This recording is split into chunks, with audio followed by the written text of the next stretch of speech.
नहीं मुद्दा तो गोटे परिवर्तन वर्तमान ओडिशा रे बीजेपी सरकार हवा को जाऊँगी लोक मैंने आड़ चाहिए परिवर्तन कहीं 24 वर्ष भितर ओडिशा रे सेमती आखि दृष्टिया कौन प्रकार विकास है ना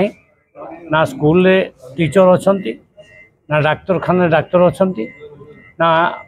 मुंदे पानी 24 वर्ष भितर ए सरकार दे पारा ना ए सरकार सबुथे विफल हो निश्चित भाव में परिवर्तन हम आउ गोटे कथा भ्रष्टाचार गोटे मुद्दा अपंग ए सरकार स्थाणु हो जाए सरकार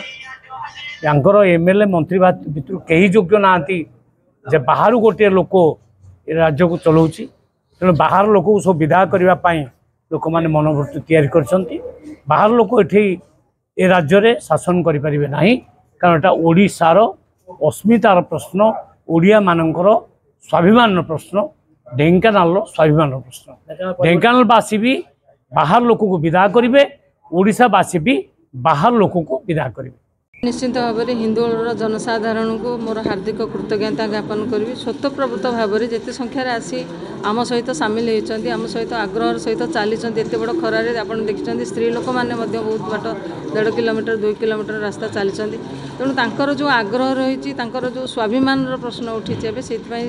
स्वतःप्रवृत्त भाव में आम सहित रही। द्वितीय कथा है माननीय प्रधानमंत्री श्रीजुक्त नरेंद्र मोदी जी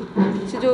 विकसित भारतर जो स्वप्न देखी से युववर्ग ही आहरी आपायित होती आग्रह सृष्टि कर आज देखिथे